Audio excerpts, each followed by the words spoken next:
आजही महाराष्ट्र एक्सप्रेस श्रेणीमध्ये आपले स्वागत। तर पाहूया आजच्या काही विशेष घडामोडी। कल्याण पश्चिम येथील डीबी चौक ते रोनक सिटी येथे भरत असलेल्या बाजारामुळे रुग्णवाहिकेला जाण्यासाठी जागा न मिळाल्याने रुग्ण आपला जीव गमवावा लागला।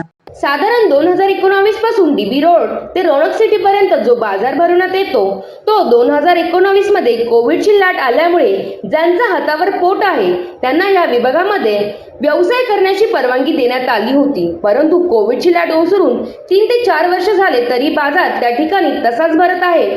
उलट आधीपेक्षा जास्त प्रमाणात या बाजाराचा विस्तार झाला आहे। त्यामुळे रस्त्यांवर मोठ्या प्रमाणात गर्दी होत असल्याने महिला, वृद्ध तसेच ॲम्ब्युलन्स यांना तिथून जाणे खूप अवघड होऊन बसले आहे।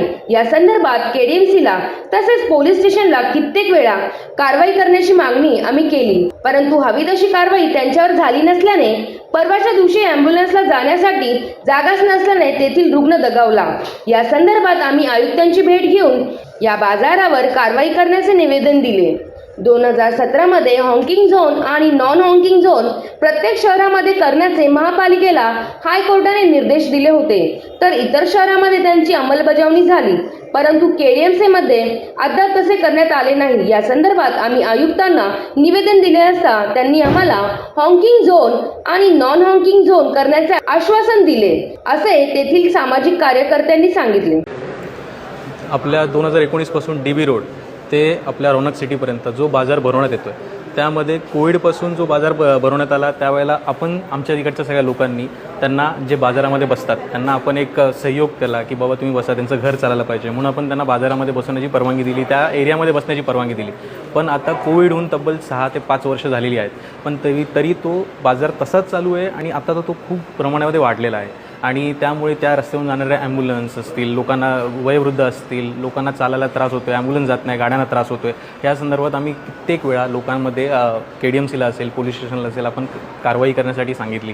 असे नाही की मोठ्या प्रमाणात कारवाई, पण ॲटलिस्ट रस्ता सोडा लोकांसाठी, यासाठी आम्ही बरेच वेळा निवेदन दिलं केडीएमसीमध्ये, पण तेवढी ज्या प्रमाणात पाहिजे त्या प्रमाणामध्ये कारवाई झाली नाही। पण आत्ता परवाच्याच तिकडे एक घटना घडली की तिकडे ॲम्ब्युलन्ससाठी जागाच नव्हती आणि ॲम्ब्युलन्समधून पेशंटला जायला जमलं नाही, त्यामुळे खूप उशीर झाला आणि एक नको ती घटना घडली। त्या संदर्भात आज आम्ही आपल्या आयुक्तांना भेटण्यात आलं, त्यांना निवेदन दिलं की बाबा तुम्ही जे बाजारपेठ भरतोय त्याच्यावर तुम्ही थोडी कारवाई करा।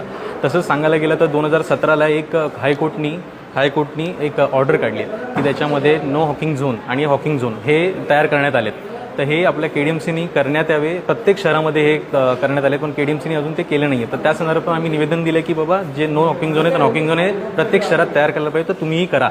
तर या गोष्टीमध्ये आपल्या आयुक्तांनी आम्हाला सकारात्मक उत्तर दिलं आणि लवकरात लवकर याच्यावर कारवाई करतील याचं आम्हाला शाश्वती दिली। एकीकडे आर्थिक व्यवहार हा जो आठवडी बाजारातून होतोय, अधिकाऱ्यांचे असतील किंवा तिथल्या स्थानिक नागरिकांचे असतील, या संदर्भात काय आवाज उठवला? अगदीच ॲक्च्युली आम्हाला तिकडे आता कळण्यात येते की तिकडे बऱ्याच गोष्टी इनलिगली चालतात, की तिकडे लोकांना जागा लिमिटेड आहे पण लोकांना पुढे जागा वाढवून देण्यासाठी पैसे दिले जातात, पैसे ऑफर केले जात आहेत। तर त्या गोष्टीमध्ये ही आपल्या आयुक्तांनी लक्ष देणं गरजेचं आहे, कारण हे सामान्य व्यक्तींना ऐकत नाहीत। बाजारपेठ तुम्ही बघितलं, तुम्ही जाऊन त्यांच्याशी बोललात तर ते ऐकत नाही, ते दादागिरी करतात की हम बेटेंगे, आप क्या करोगे, कारण ऑब्व्हियसली त्यांच्यापाठी कोणाचा तरी कोणाचा हात आहे। तर ह्या गोष्टीचा पडताळणी करणं ही गरजेची आहे। तर ह्या गोष्टीसाठीच आम्ही एक आपल्या केडीएमसीला एक आज निवेदन दिलं आहे की तुम्ही या गोष्टीवर बारकाईने लक्ष द्या, अदरवाईज तिकडे काहीतरी मोठी घटनाही होऊ शकते। तर या होत्या शहरातील महत्त्वाच्या ठळक घडामोडी।